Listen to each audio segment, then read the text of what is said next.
Hi everyone, welcome back to the Pro MMA Betting Podcast. We're going to talk about UFC 240, break down the whole card, quick recap on the week just gone as we always do on the betting front. So members took it was a 0.3 unit loss on the pre-bets. Our only UFC bet was Hernandez, which came in, controversial or not. As I said last week when we lost the Morales decision, we can only hope these things even themselves out, and we probably had a little bit of luck getting that decision. I don't think it was a bad decision per se. It was a very competitive fight, not a lot happened, no one really landed anything, but I thought Trinaldo probably nicked it with the forward pressure, but I don't think it was a robbery. So yeah, these things, like I said, you can only hope they even themselves out, and we got a bit of a rubber agreement with that. So I'll take that after the Morales loss from the week prior. Reason we lost is I actually had a couple of bets on the boxing. We had a 1 unit bet on Rivas, and we also had a 1 unit bet on Thurman. Both unfortunately lost. Both were good sized underdogs. Rivas was around plus 340. Thurman was plus 160 when I placed the bets anyway. I genuinely thought one of them was going to get the win, and Rivas had a big round 9, had White down in big trouble, but he just couldn't finish him off, and Thurman got off to a bad start. He came back, but just got off to a bad start in that fight, and it's never good, especially when you're the B side, to not get a good start. But I mean, it actually ended up being a split, funnily enough, where I thought Pacquiao was going to get a pretty comfortable decision victory. So you never know with boxing decisions. It's a very, very corrupt sport. I am mindful of that when betting it, but sometimes you've got to go with the odds and where there's value, and I thought there was value on both. So yeah, a 0.3 unit loss on the pre-bets. Another winning week on live bet for members. We won about 2.5 units on live betting. So overall profitable weekend. As I always say, all of my bets are tracked, guys. All the pre-bets are tracked at betmma.tips. If I am betting boxing, or if I'm doing a double that involves, say, the UFC and boxing, that is all tracked at betting.gs. The links to both of those are on our website, prommabetting.com, and they're also below this video underneath the caption part. And we also track all of our live betting bets. So again, that's betting.gs, and you can view that on the website, or again, the direct link is listed below this video where all the captions are, so you can go straight to that to see how we've been doing. So things have stalled this month really. It's not been a great month. We're not down a great deal in pre-bets, we're down a little bit. We're up still from live betting, but I'd been on an upward trajectory the whole year. We'd won the first 6 months of the year, but hit a bit of a stumbling block this month. But it's going to happen, guys. It's variance, it's betting. We can't win every week. We've still got a Dana White Contender Series, PFL, and the UFC. I can still easily turn a profit on pre-bets this month, and as I said, we're in profit for live betting. So it's not been a disastrous month. It's been a slow one, unfortunately.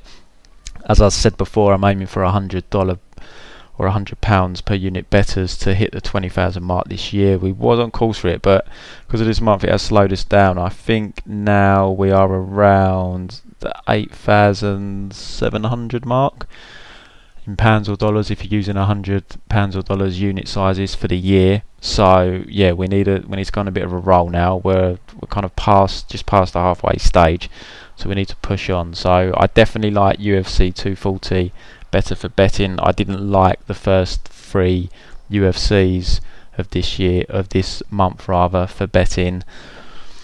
Probably the 3 toughest cards I found for betting this year. Perhaps there was 1 or 2 earlier in the year, but that was a really bad run in terms of me having strong leans 3 in a row. That's really unusual that happens, but as I said, I do prefer UFC 240, so hopefully we can finish off the month nice and strong. You can view the betting packages, guys, at prommabetting.com. There's pre-betting packages on there, live betting packages, and both combined. The live betting community is really growing. On Saturday, for instance, we had the boxing from 7 p.m. UK time. We didn't wrap up until I think it was around 4:30 a.m. UK time once the UFC had finished. So we had a good kind of near on 10 hours of live betting. A great community in there, a lot of camaraderie, a lot of banter, and it's free money, guys. So if you do want some help with live betting, jump on board. It's cheap as chips. Have a look at the prices on the website. You're guaranteed to earn money on the live betting. That you're not going to lose money on it long term. That's not going to happen. It is the closest thing I've ever come across, as I've said before, to free money. So the packages are available on the website to purchase. As I say, really cheap. All of our bets are third party tracked, as I've already said, so you can have a look at the results underneath this video, or you can go to prommmabetting.com where you can click on the links to take you directly to them. We're going to break down UFC 240 now. We're going to start from bottom to top as always. This event is in Canada, so we're going to be kind of mentioning when it's a hometown fighter and what to watch out for and so forth. So we're going to start straight away in the men's heavyweight division. Lower level heavyweight, my favourite, guys, as you know, regular listeners. So we've got Tanner Bossa making his UFC debut. He is Canadian. He's taking on Giacomo Lemos, Brazilian chap. I had heard of Tanner before, never really watched any tape on him, and I can see why, or I'm glad I hadn't ever really had to sit through tape on him before. He's a young guy, he's only 27. Let's touch on his positives first. He's got good cardio for a heavyweight. He's a big guy. I think he comes in around the 250, 260 mark. He's got pretty good durability. He's only been stopped once in over 20 professional MMA fights at heavyweight. That's pretty impressive. And he's faced some decent opposition as well. He got knocked out by Tim Hague, who's deceased now, unfortunately. Tim knocked him out back in 2015 in 6 seconds. So it's just one of them where he's been caught cold. Wouldn't read too much into it. He had a rematch with Tim Hague about a year later and knocked him out in the second round. He's been in there with people like Denis Smolderov, big Russian with gnarly power, went the distance with him. So he's durable. His stand-up is pretty unique for a heavyweight in that he's very, very kick-heavy. He doesn't really let his hands go too much. Doesn't land much with his hands. It's all kicks. You don't see that in the heavyweight division much at all. He does do some damage with his kicks, but they're not overly powerful. They're not like, trying to think of a heavyweight who had heavy low kicks. I mean, I'm thinking of Pedro Hizzo. I mean, he would do some damage with his kicks very quickly. He's not on that level. Like for instance, his last fight, fourth round TKO from leg kicks, and he was probably kicking that guy's legs. I couldn't find the fight, but he was probably kicking that guy's legs for 4 rounds until he forced a stoppage, because pretty much what he does, there's not much evidence of him on his back, but from what I could find, he's not great. He did get held down by Smolderov. I think that was the last fight I could find where he was on his back though, so that is a couple of years ago. His takedown defence is decent in open space. He's got a decent sprawl. As I said, he's fairly nippy on his feet for a heavyweight. Gets around. He's just not a finisher for a heavyweight. Really lacks power, and that's going to be very concerning for him to move through the ranks. Because at heavyweight, if you can't get people out of there, that means you're going to be involved in a fist fight with 250, 260 pound men for 3 rounds, and it's going to get you knocked out if you're not putting people away. He does lack power, so that's a big concern moving forward for Tanner here. But yeah, he's light on his feet, moves around well. He does have good kicks, doesn't land much in the way of hands, and he's got good cardio, and he's tough. He's got good durability. Lemos, Brazilian chap, 6-0, 30 years of age. I watched his last 3 fights. I think all of them were over in Asia, or at least the last 2 were. Not overly impressed with Lemos, I've got to say. His takedowns aren't great. Kind of relied on people getting tired before he could hit the takedowns, and he seems to slow down himself. He's pretty slow. He's definitely going to be at a speed disadvantage here. and as he slows down, the punches come slower. Not that they're particularly fast to begin with. He's got power, so Boss has got to give him respect. The guy can crack, but I mean, his last fight against a very regional level Asian fighter, I mean, he was getting cracked on the feet. It was just that Lim really slowed down, and he Lemos managed to hit an awful telegraph double leg in round 2, get him down and pound him out. That seems to be kind of where he's most comfortable, is on top, but his takedowns just aren't great. And as I say, albeit he looked dangerous on top, the kind of opposition I saw him on top against, it was not good. And the last guy, Lim, was absolutely exhausted. So it's hard to get a full read on how good he is from top position, but he's definitely limited on the feet. He actually prefers leg kicks himself as well. I wouldn't say he's as leg kick heavy as Bossa, but does prefer leg kicks. And he's also, you can tell he's very new to striking, because he lifts his chin when he throws every single punch. It's something that a beginner does that he hasn't been able to fix. Now, he'll probably get away with that here, because as I said, Bossa doesn't land much in the way of punches, and he's not a big heavy puncher either, but it's a glaring hole. And this is in Canada, so I expect Bossa is going to be able to do enough, stay on the outside, land his leg kicks, and kind of point fight his way to winning a decision. Lemos is likely to slow down as the fight goes on. As I said before, Bossa is pretty nippy on his feet. He can get in and out. He's got good cardio. I think Lemos is going to struggle kind of tracking him down. I think he's going to struggle for takedowns, and I think Bossa is going to nick a decision here. Not an overly confident pick, because it's low-level heavyweights, and a heavyweight that doesn't have power is a concern. But I do think he's going to be enough here. His price now, Bossa, is about -170. He was sitting at around -150. I think, I'm not a heavyweight better, as you know, especially lower level, but I thought there was a little bit of value there if you wanted to have a punt. Kind of -170 I'm not so in love with, but I thought anywhere -150 or better could be worth a play. Definitely wouldn't go big. It's low level heavyweight guys, unit max, but the line's kind of gone away a little bit now. It's -170, which I wouldn't play. So, but what I am interested in, hasn't been released yet, is the over.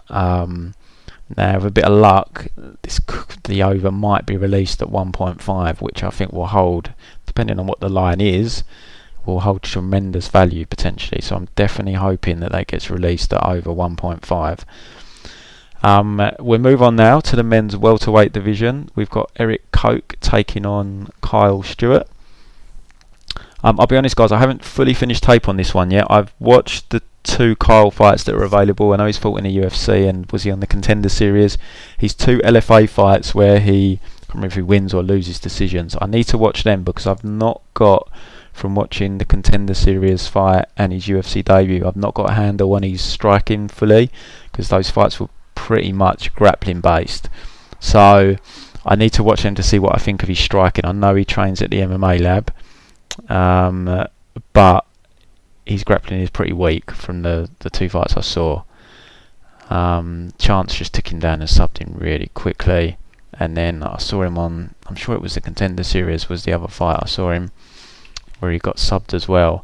So there's definitely some holes in his grappling. He's taking on Koch, who I used to be high on Koch many years ago, but he's just been injury plagued. He's fought at featherweight, he's fought at lightweight, now he's up at welterweight. He looks really full in the pictures on Instagram. He definitely doesn't look like he's going to be undersized at welterweight, but it's just the injury just doesn't give me confidence in picking him here. I mean, maybe all the weight cuts, if they were really tough, maybe they were contributing towards the injuries, because it's not good when you keep breaking your body down to make weight. But then he hasn't really fought that often, so I don't even know if that's the case. Just looking, I can't find Kyle Stewart's other fight. I'm sure he was on the Contender Series. Oh, of course, yeah, he won against Jason Jackson, but he was losing until Jason Jackson turned his ankle. So yeah, I need to I need to watch his two LFA fights, because against Jackson, he did drop Jackson, I believe, but he was getting taken down and kind of controlled on the mat. But I'm sure he did drop Jackson. So yeah, I just want to watch his LFA fights just to get a better handle on his stand-up. But yeah, Coke's just been so inactive. I mean, he came back from a 2-year layoff and looked really good against Shane Campbell. Looked good on the feet and took him down and choked him out.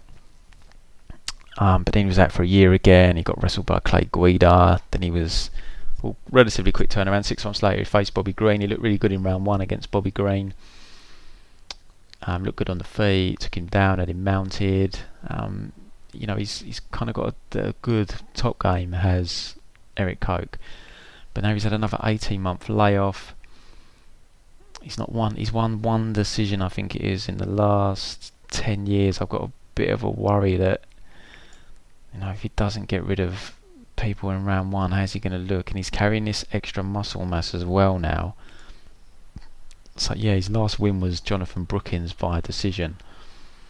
I think I actually bet Eric Koch in that fight. It's a long time ago, 8 years ago. I was only betting small back then, but I'm pretty sure that I bet Koch in that fight. Remember, his takedown defense held up well. But yeah, I mean, it just seems a long time ago that he was beating Jonathan Brookins and knocking out Rafael Assunção. Injuries have played their part. He's only 30, but now he's up at welterweight.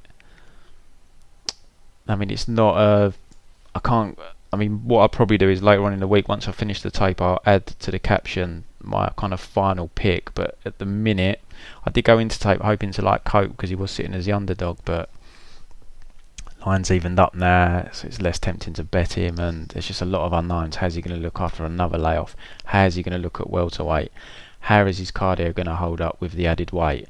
How is his chin going to hold up getting punched by an actual welterweight? You can imagine he's going to have a speed advantage, but as I said, I need to watch Stewart to get an idea on his stand-up, because at the moment I'm not sure how good it is. I think that is his main discipline. He is good on top Coke, and that is definitely a weakness for Stewart. We saw that on the Contender Series and against Chance, but Chance is a very big welterweight, whereas Eric isn't. And I just worry that he seems to be he did finish Shane Campbell in round 2, but I remember Campbell dropped him at the start of round 2, and then that's what ultimately led to him taking Campbell down. I'm going to pick Stewart. Just because from what I saw, he looks like his stand-up might be okay. And can Eric get him down and keep him down? It's just the injuries, the layoffs.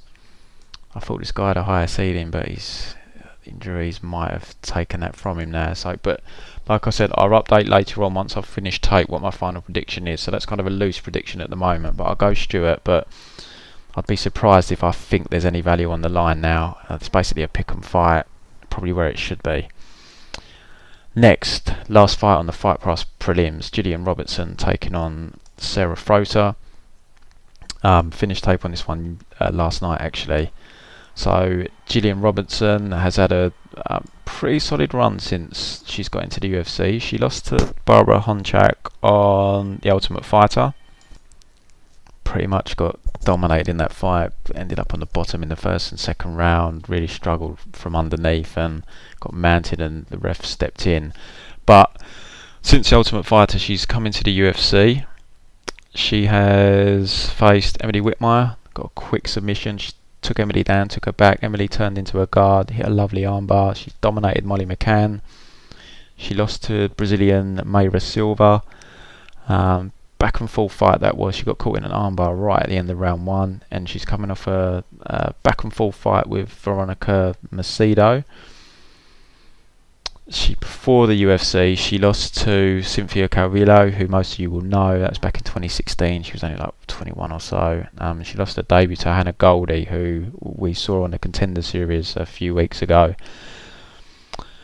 Gillian, she's got no striking. That's something that she needs to. I'm sure she is working on, but so far she hasn't shown any striking ability whatsoever. She does have nice takedowns, but I do feel she lacks physicality. Maybe she'll grow into that, but it's just something that I just think she struggles with. I mean, you can definitely see it earlier in her career. The fight against Hannah Goldie, she just got nowhere near the takedowns. Really struggled with them. She beat Hannah Cyphers as well, actually, outside the UFC. I didn't watch that fight when I done tape for this, but I've seen it in the past. I remember she was able to get Hannah down and just made Hannah look like a complete white belt on the mat. She is a very solid grappler, and she does have nice takedowns. Gillian isn't the best with her top control. I don't believe she comes from a wrestling background, and I think that's where you can see that here, because when you do watch her fights, except for the Molly McCann fight, she does kind of struggle to maintain top position for a concerted period of time. Normally people are able to scramble up or reverse her, which means she then has to reverse back, and it just means the fights can become pretty scrambly. So that's something she does need to get better at, because she does have good takedowns and she is a very good grappler. So working on her top control, definitely something she needs to look at. But she's very dangerous with her submissions, and part of why she maybe isn't so good with positional control is she is submission over position, which you don't want to take that away from her, but you need to be smart with it as well, because she does sub people. She's facing Sarah Frota, who is probably the best grappler she's ever faced. Maybe Cynthia Calvillo is a better MMA grappler, but Sarah Frota is definitely the best grappler she's faced in the UFC. Even though she's the one moving up in weight, I expect her to look bigger. She looked huge at 115. She has fought at 135 before. She's a Brazilian Jiu-Jitsu black belt. She was a Brazilian Jiu-Jitsu national champion and Pan-American champion. So she's a credentialed grappler, and she hits very hard for a lady. I managed to find her fight with Vivi, who's fighting later on in this card. The pressure just broke Vivi early in the first round, put her down and pounded her out. We saw her knock out the girl on a Dana White Contender Series, and we saw her stun Souza a few times in her UFC debut.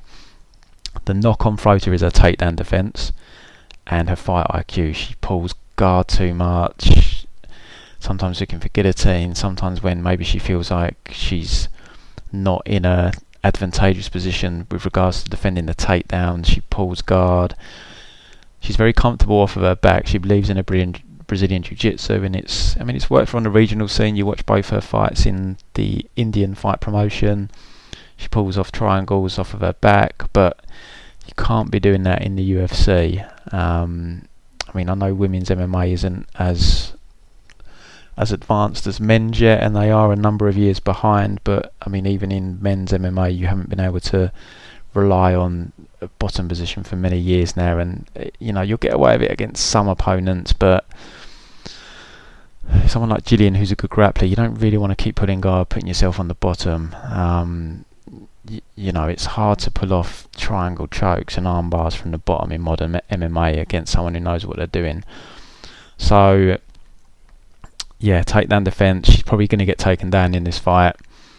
She's going to end up on the bottom. It's just, what can she do? Can she create scrambles? I think she can, because Gillian, like I said, isn't the best at maintaining top position.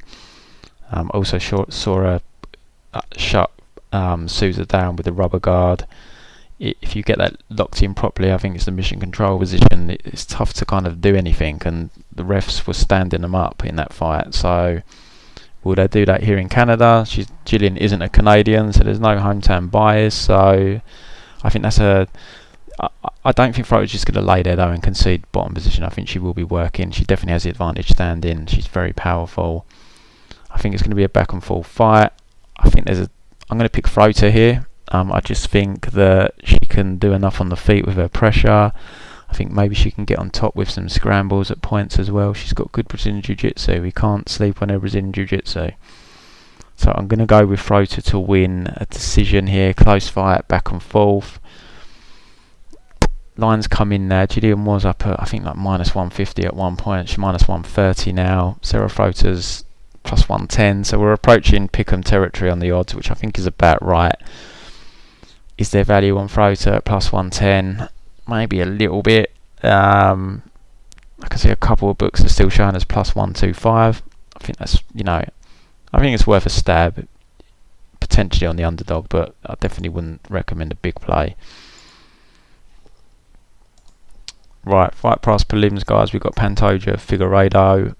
Haven't done tape on this because I just don't expect myself to have a lean. It's basically a pick-em fight on the odds. In my head, it's a pick-em fight. Pantoja, he's a strong grappler, but he's pretty happy striking. Figueiredo is happy striking. He's definitely the more powerful guy, but he also throws less volume. I think it's an incredibly hard fight to pick a winner. Pantoja is a slight favourite, -120. Figueiredo +100. Yeah, I haven't got a problem with that. I said it's a picker, and Pantoja's ever so slight favourite. I just don't really have a lean on how this fight's going to play out, guys. It's tough for me to even pick a winner here. Fight goes to decision is -175. I think if anything, that's probably the bet to make on this fight. For me personally, I don't see it finishing. Figueiredo does have power, but I don't see him putting away Pantoja unless Pantoja does gas really bad, which he can. We have seen him tire in the past. But Pantoja's stand-up's definitely improved at American Top Team. Yeah, really hard fight to call this one. I'm gonna lean Pantoja just purely based on volume, and I think he is the better MMA grappler. If we do end up in scrambles, or Pantoja maybe does come in with a grappling heavy game plan, I think I favour Pantoja if we do see this fight hit the floor. So I'll lean Pantoja, but I don't think there's any value on the current line, and I do expect it to hit the scorecards. And -175 I don't think's a bad bet to make. But fight goes to distance odds are only out at, from what I can see, 5 times at the moment, so I don't know where all these lines are going to settle once all the books open and the money starts coming in, but it's held at 175 I think since it opened. So yeah, I'll go with Pantoja to win a close decision, but I think the fight goes to a decision. Next we've got Gavin Tucker in the men's featherweight division, returning, taking on Seungwoo Choi. Gavin Tucker, we haven't seen him for nearly 2 years, took a horrendous beating off of Rick Glenn. Real brutal beatdown he took on that fight. The fight should have been stopped. But I hope that referee hasn't refereed since, because it was really bad. I mean, to be honest, the corner should have thrown the towel in, even jumped in the ring. Like, gets DQ'd, who gives a shit? Guy was taking a beating. So yeah, he's been out 2 years, Tucker. I can see he's been doing a lot of work with TriStar, with Fares recently. He's got really good stand-up, Gavin. Really good movement, really good combinations, really nice Thai boxing. The problem he has is the way he fights, it relies on a very high energy system, and it causes him to slow down. We saw it against Sam Cecilia, he slowed down in round 3. And against Rick Glenn, I mean, Rick just walked through his shots. Gavin doesn't really have any power, that's the other problem. It's not like he can gain your respect. If you're a decent level guy, you're just going to kind of walk through his shots and know that he's going to tire and you're going to get to him. Choi's got a massive reach advantage, 8 inches. He's also got about a 6-inch height advantage, I believe. I actually bet Evloev against Choi in Choi's UFC debut. From the tape I watched of him pre-UFC, he definitely could crack, but pretty low volume. But I think he had an 18-month layoff between his last fight and the Evloev fight, and against Evloev, I mean, Evloev's a monster. Great wrestling, and he shut Choi down. He won the decision, but couldn't keep Choi down. Choi kept getting back to his feet. He's Korean. He's probably going to have a granite chin. He just needs to press forward more than what I saw in his pre-UFC fights. Be a little bit more active, and he will get to Tucker, I think. I don't think Tucker can put him away. Tucker's not going to have any luck wrestling. I know Tucker just got his Brazilian Jiu-Jitsu black belt, but I think this is going to be a stand-up fight. And I mean, Tucker will probably look good early, but he's still got to negate that massive reach disadvantage he's at. But he probably will look good early. But as long as Choi brings the pressure here, pushes Tucker back, gets in his face, not even gets in his face, just actually throws with some volume. The fight is in Canada though, so everything Tucker is landing, or even if he's hitting air, it's going to get cheered, so it can sway the judges, so you've got to be careful of that. The line there, it's approaching Pick'em territory. Tucker was as high as, he was 215 at one point. Wow. So there was definitely value on Choi when he was kind of plus 165, even plus 150 territory. He's now down to plus 110. I do think Gavin is he's a very solid striker, but he took a lot of damage in that fight. How is he going to be mentally coming back from such a beating? I have to pick Choi here. I have to pick Choi just because there could be, the mental part of MMA is massive, and when you're coming back from a beating, it can affect you. And we saw it this weekend with Hernandez. He didn't fight like he normally fights. Now you can say it was a learning curve, the Cerrone fight, and he was trying to fight cleverer, which, I'm all for that, but you don't just drop your old style completely, which he did against Ronaldo. He didn't try and wrestle him at all. Just try to point score.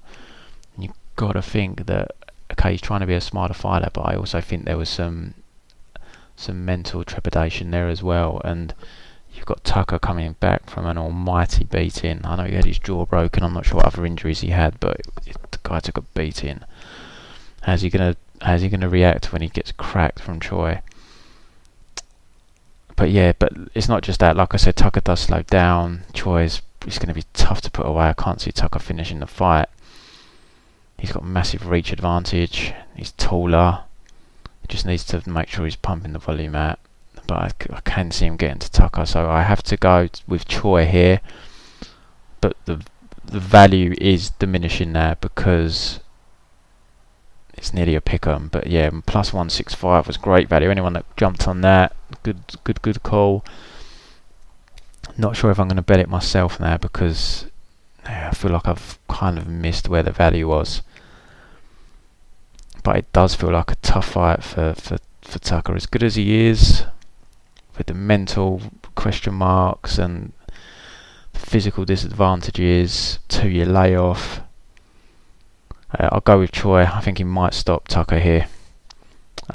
Next, we're standing in the men's featherweight division. We've got another Canadian, Hakeem Dawodu, taking on the Japanese Yoshinori Horie. A quick breakdown on this one, guys. I think Dawodu's going to roll here. I watched Horie's last 3 fights. He lost to UFC veteran, I can't remember his name off the top of my head, 3 fights ago. He got knocked out. I saw someone online saying it was an early stoppage. It was not an early stoppage. He got put down, then he followed up. He got caught. I guess you put it down to a learning curve, much like Dawodu got caught in his UFC debut. Since then, he's fought 2 guys who are 37 and 46. Not the best opposition. He's clearly got power. Horie, he's got good right hand. But from what I could tell from the tape, he's a counter striker, fairly low volume. Still looks fairly green. He was struggling with some of the grappling of his last opponent. I think it was his last opponent. Or no, it was fight before actually, against a 37-year-old. So we got the knockout. He was kind of getting a little bit fucked against the fence. So he just looks a bit green to me still. I think this is a little bit too soon for him. He's only had, I think it's 7 professional fights or 8. But like I said, the guy he lost to was an ex-UFC vet, so a good guy to face, but he actually lost the fight. And then since then he's fought, 37, 46. Even the guy he lost to must be getting up there in age now as well. So I think he's been brought in here to give Dawodu a bit of a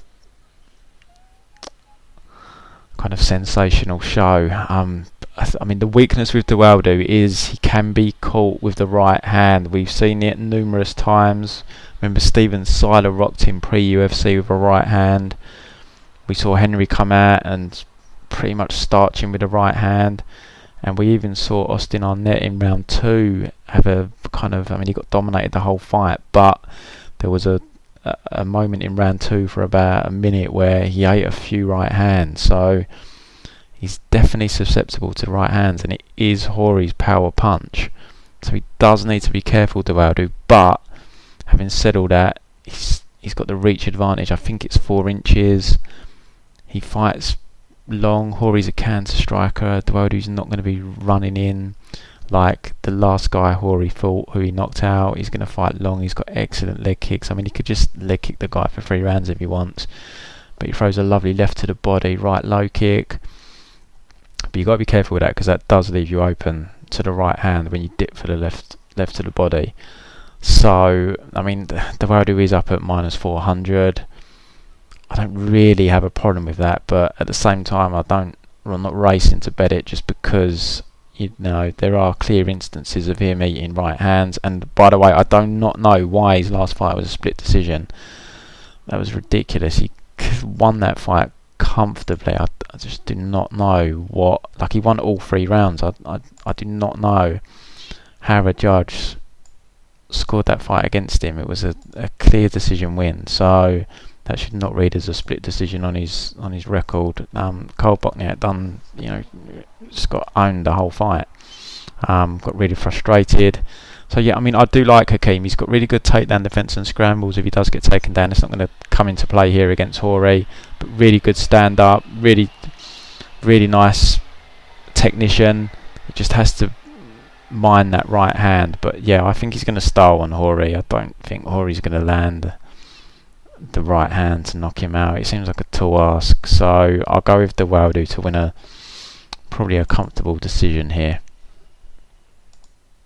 Right, the main headliner on Fox before we go to the main card is a very intriguing fight. We've got the Canadian Alexis Davis, so 3rd Canadian fighting in a row.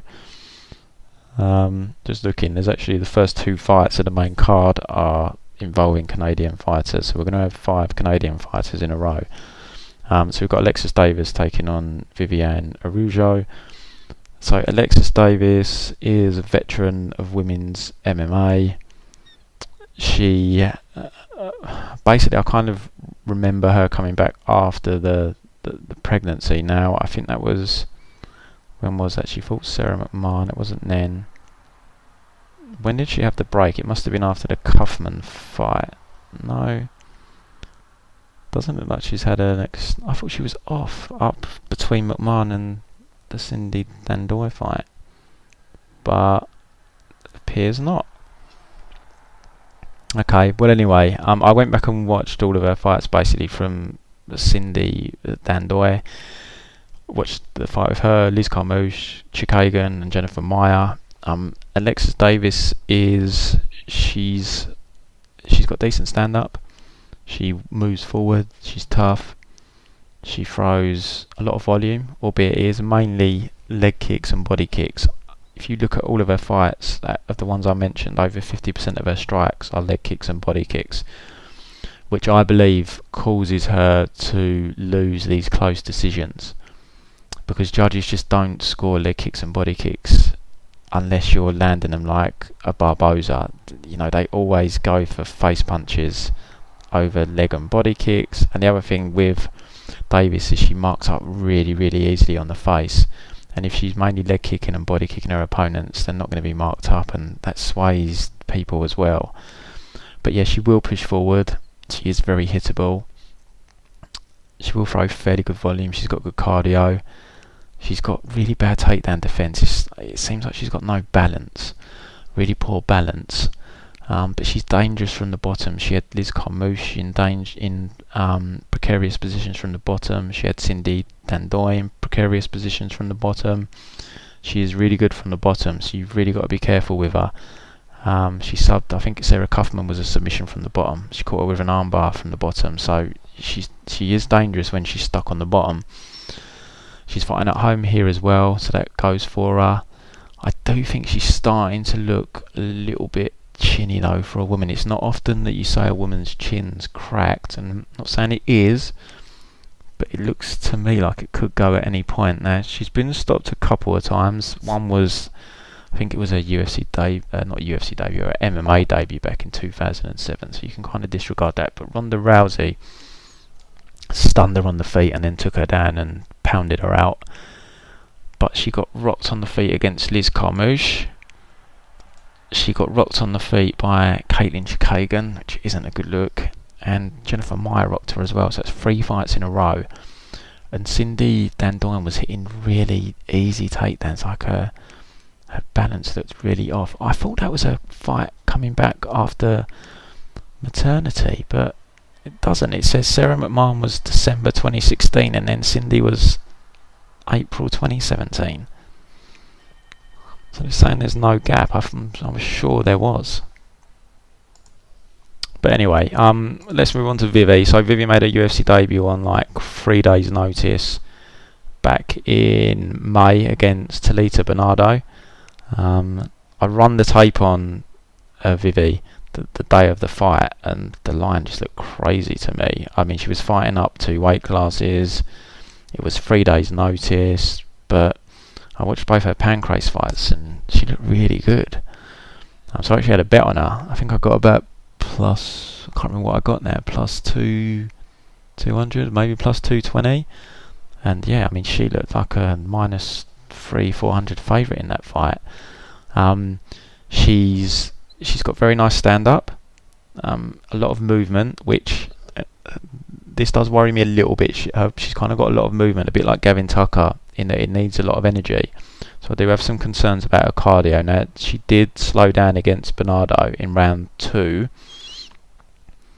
but she seemed to get a second wind in round 3, came out really strong in round 3, started pushing Bernardo back and ultimately got the knockout, but it was only on 3 days' notice, so I don't want to read too much into that. But what I do want to point out is when I was doing tape, pretty much all of her fights were one-way traffic, like the 2 pancrase fights. It was just her dictating the action, her pushing her opponents back, her bullying them. They wasn't really able to offer her much resistance. She doesn't look as comfortable on the back foot. You see that against Talita in round 2. There's some moments where she gets pushed back, definitely doesn't look as comfortable. And I managed to find her fight with Sarah Frota where she got knocked out, and she was looking great. She was landing some big right hands on Frota, moving in and out as she does. But then Frota managed to just basically crash the distance, back her up, dropped her, and followed up with ground and pound. So it is a bit of a concern that she could be backed up here by Davis. Davis does move forward a lot, but like I said, the problem with Davis is she does tend to throw leg and body kicks more than anything. So I don't foresee that being as hard to deal with for Vivi as it would be someone kind of slogging heavy punches at her.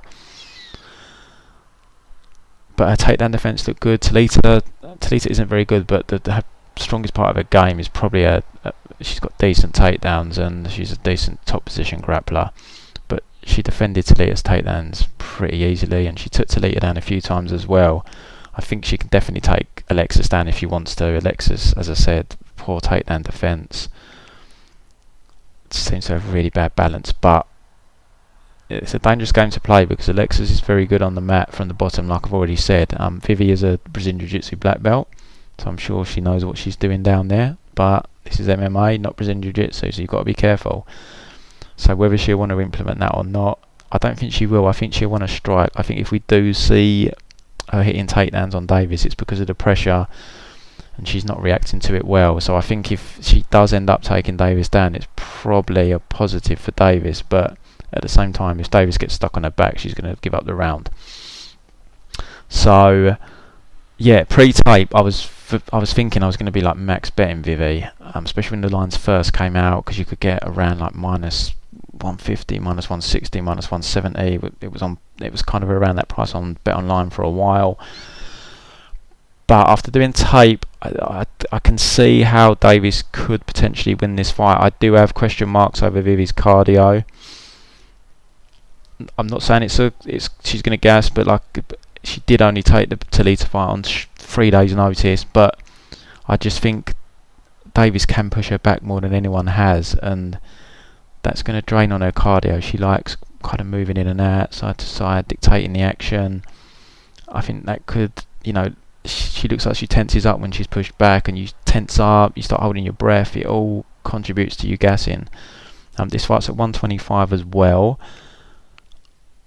Now, Davis is a career 135er. She moved down to 125 when they put the division in. Vivi's a 125er now. I know she fought at 135 on her debut. I think she weighed in at about 130. She should really be at 115, so there is kind of a size concern here for me as well. That with the pressure, but Vivi's got power, man. If you watch the two Pancrase fights, she's just unloaded on those girls, and I think they both get stopped because the swelling on their eyes is so bad, which you don't see that in MMA very often. And then she one punches Talita Bernardo, who, you know, took shots off Irene Aldana. And as I said, I do feel that Davis's chin could crack at any point. She's looking a bit vulnerable to me. She is very hittable, and she doesn't wear damage good. And when I'm talking about her wearing damage, this is where it could affect how the judges are scoring the fight, because Davis is, as I said, over 50% of her strikes are leg kicks and body kicks. If Vivi's landing, you know, big punches to the face, they're more eye-catching to judges. Obviously, the crowd are against her here, so they are going to be cheering everything Davis does, so that's going to help her. But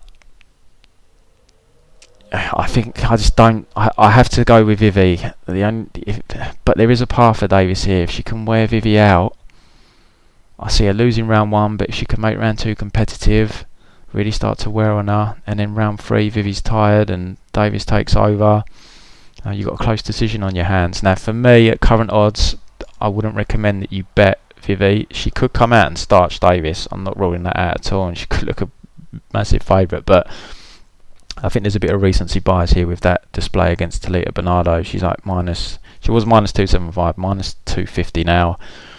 I think she probably should be around the minus 170 mark, probably. So I can't fault anyone for having a bet on Alexis Davis here at plus 210. I will be interested to see what Vivi's inside the distance line is.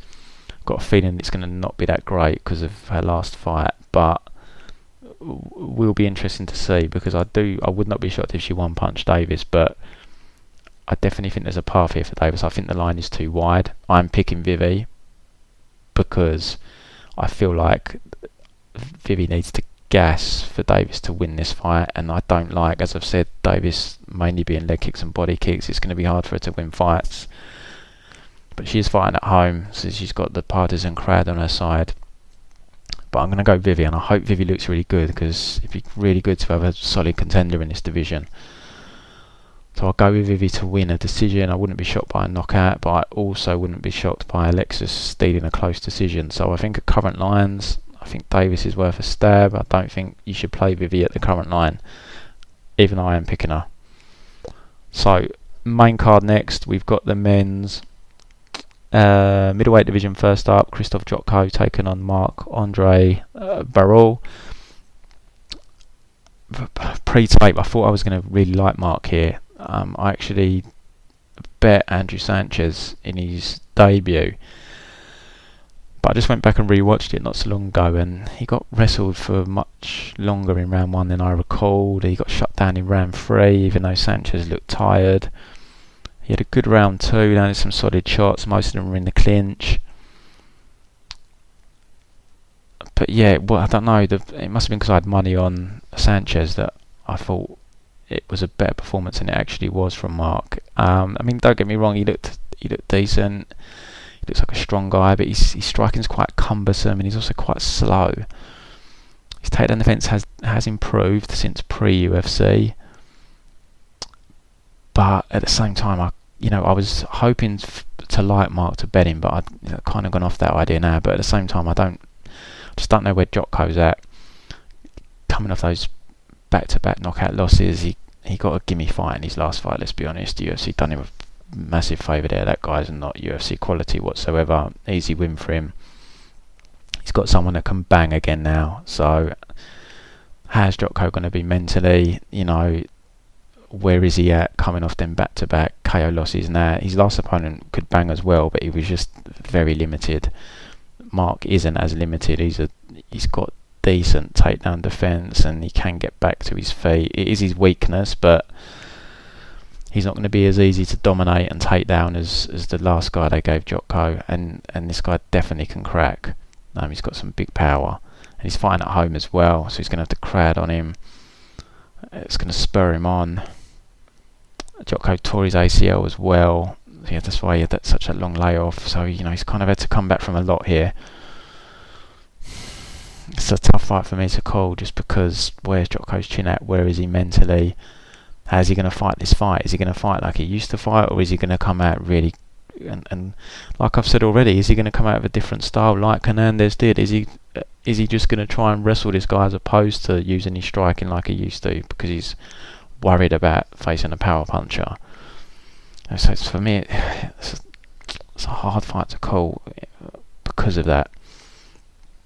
Now, I don't think I'm betting Mark, but I think I have to pick him just because of the question marks I have around Jotko and how does he approach this fight? How does he take a hit on the chin?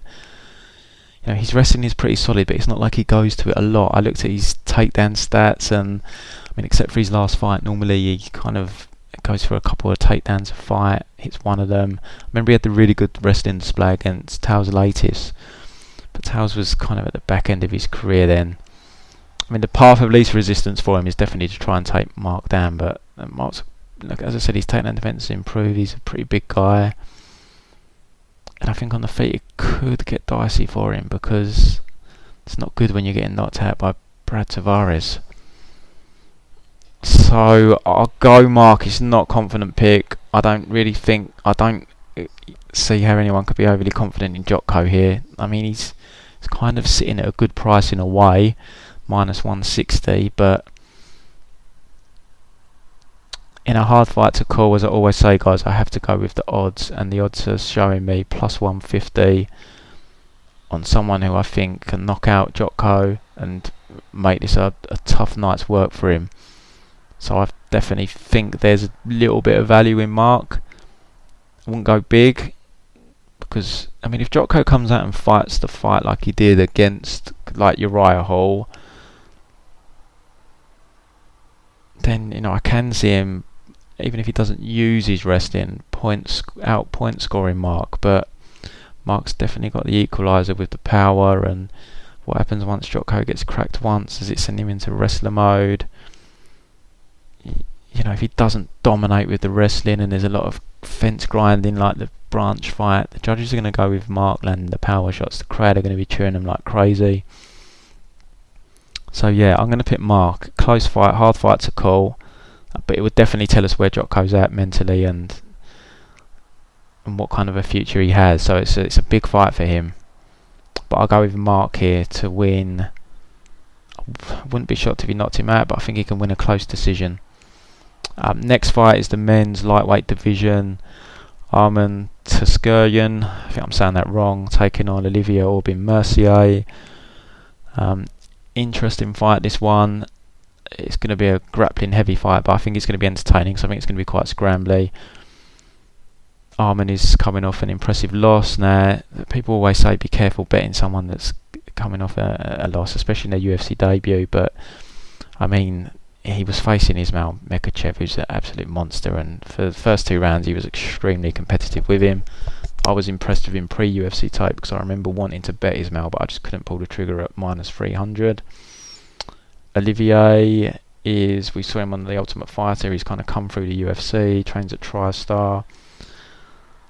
He's improved his striking, fights out of the southpaw stance. He's a very solid grappler himself, but he's coming off back-to-back losses to Hernandez, who I don't think is as good in the grappling and wrestling department as Arman, and he's coming off a loss to Gilbert Burns. Both fights he basically struggled with the physicality of both guys. Now, Olivier's a strong guy at 155, big guy, but he really struggled with physicality, and I think he's going to have the same problem here with Arman. Arman's just, you've got to be careful with these prospects as they get tagged. We saw Nerdiev the other week just wet the bed, but Nerdiev was like a minus 400 favourite, minus 500 maybe even more. He closed. Arman's sitting down. He dropped under minus 200 yesterday. I saw him at minus 185. He's back to minus 200 now. I don't think that's it's not a gross line. He's been training at American Top Team. Looks like he's been working with Dustin Poirier. He was at Tiger, but I understand that he's left there now and gone to ATT. You know, ATT are the best camp in the business at the moment. Just churning out champions, churning out wins after wins. Great camp for him to be at. And his stand-up is something that he's improving. It's getting better. He likes his head kick, Arman. Likes his straight punch. So it's fairly basic, but it's improving. It's a work in progress for him. So I just think he's going to grind Olivier. I think his physicality will be too much over the 3 rounds. I kind of see it being similar to the Hernandez fight in a way, and I think Arman's going to come away with a decision victory here. And it might be, depending on who Arman gets next, of course, might be the last time we get Arman in playable territory for a little while if he looks impressive here. I think the UFC might feed him a couple of fights that he should definitely win to help build him, because definitely looks the part, very promising prospect. So, but he's got to respect Olivier. Olivier's a vet. He's no mug. He's going to have a good game plan. He's going to be well schooled coming out of TriStar. But yeah, I'm going to go with Arman to win a decision here. Next, we've got the men's welterweight division. We've got Geoff Neal taking on Niko Price. Look, on paper, Geoff Neal should win this fight. He's the better striker. He's a very, very good striker, in fact. Really good movement, really precise with his punches and kicks. He's got power. But Niko Price has got that rare commodity, that come from behind one-punch knockout power that he finds time and time again. And I'm coming off being bitten in the arse by that guy. I was on Tim Means in their last fight. And I mean, he started well, Price, but then Means was just absolutely wrecking him, and I was on the verge of counting my money, and then bang, Tim Means never knocked out before. One punched, smashed his leg on the way down, absolutely destroyed him with that one punch. This guy's got some nasty power. We saw him take out Randy Brown with hammer fists from the bottom. He took out Alan Jabane very quickly. Took out Alex Morono. Guy's got power. I mean, he had a shootout with Abdul Razak Al Hussein that he didn't fare well there. Got put away very quickly. He's just a hard guy to get a read on because he isn't that great. I mean, it was a crappy performance against George Sullivan until he got the win, because I bet on him in that fight. I mean, the only fight that he's really been... Well, obviously, yeah, Razak did put him away, actually, 40 seconds. That was one-sided. And Vicente just... It was all over him. Just dominated the stand-up, rocked him and then subbed him. But he's got that equaliser, Niko Price, that is dangerous. But he's outclassed here on the feet against Geoff Neal. There's no two ways about it. But he's just got that power. Geoff Neal's coming off, well, I mean, he's 3 fights in the UFC. He's dominated all of them. Kamosi, Camacho, Belal. Domination in all. He did get stopped by Kevin Holland back in 2017 in round 3. That was more fatigue. I've watched that fight before. He was winning that fight, and then he just seemed to really tire. So his cardio seemed fine against Belal, though, so it's not really an area that I'm too concerned with. He trains out of a good camp. He's at Fortis MMA, really come through that camp in the last couple of years. Yeah, I think he's just going to dice Niko up on the feet here. What I would say is current price, no, minus 335, no thank you.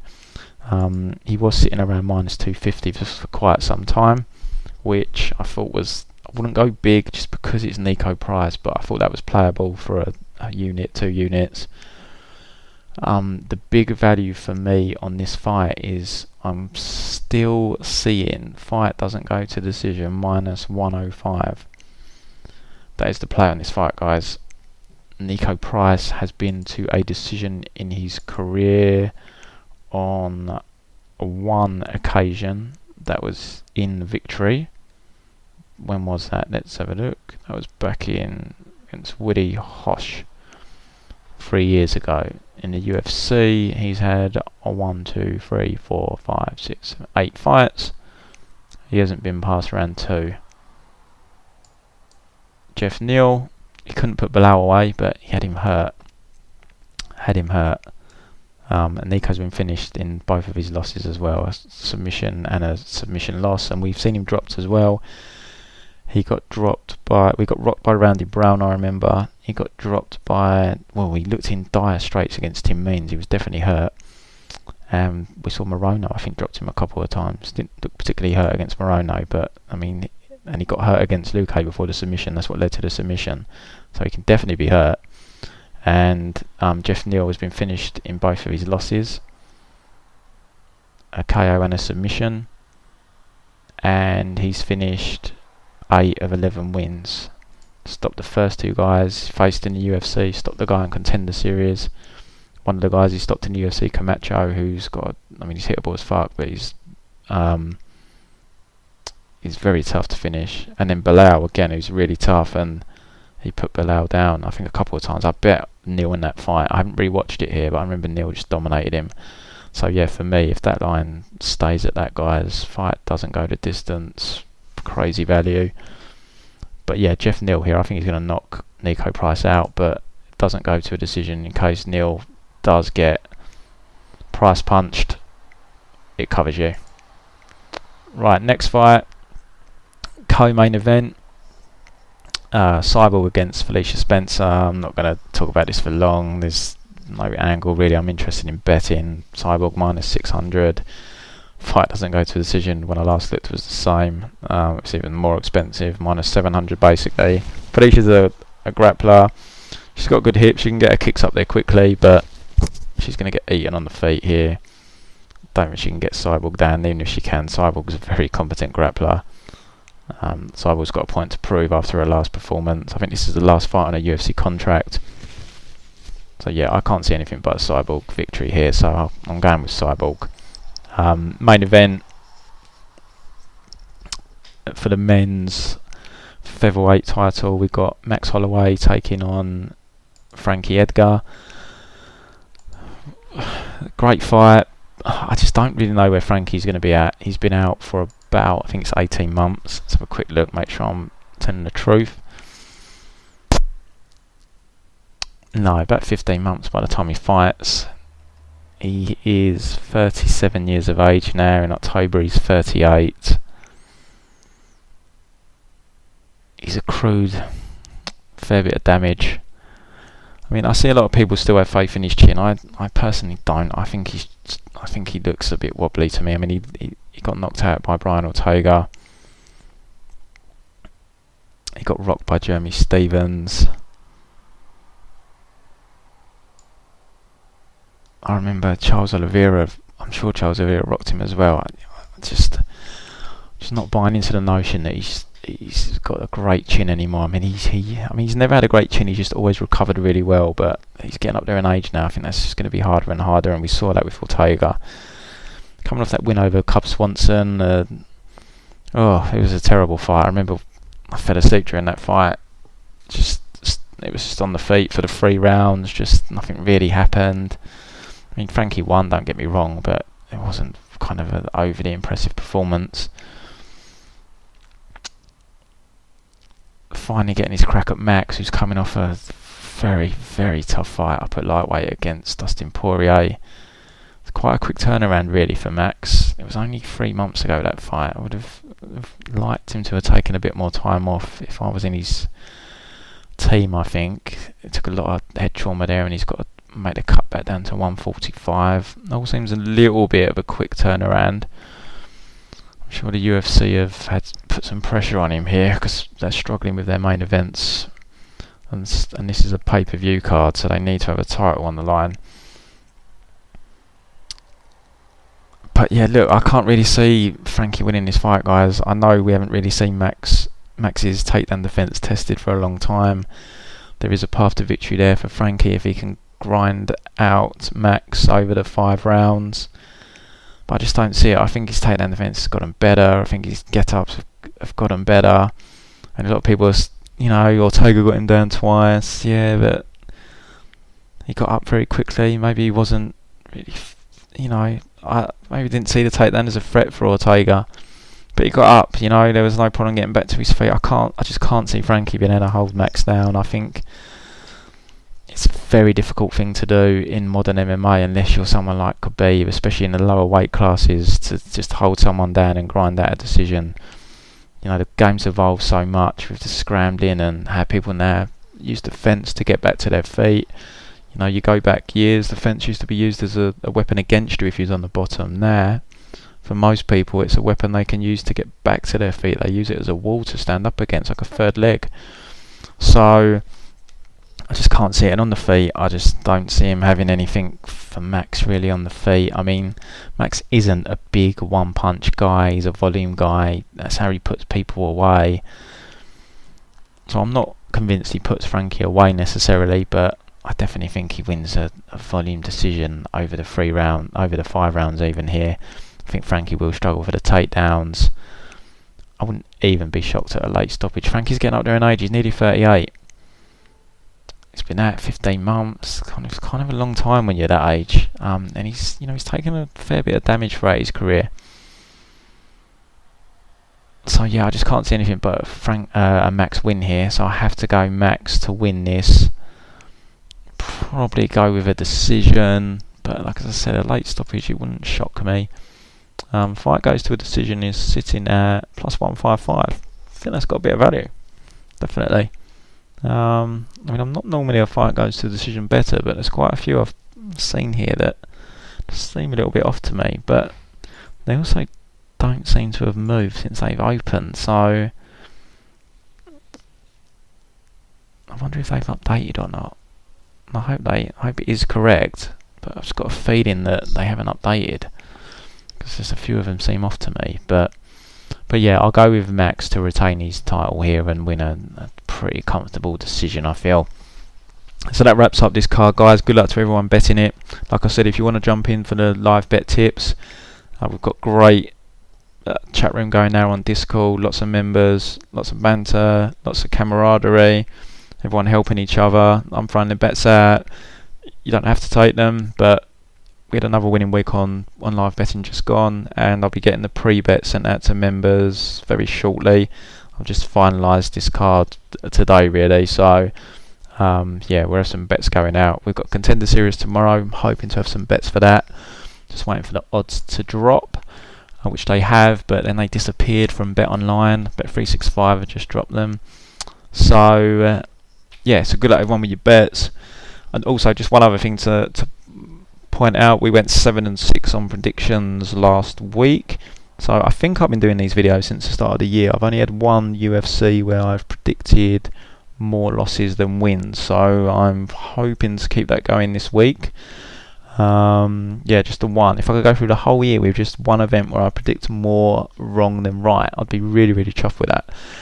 So yeah, keep having a check on how we do on the predictions, but generally we're doing pretty solid, guys, and keen for any of your comments and so forth, and please hit the like button and the subscribe button. Speak to you next week. Cheers, guys.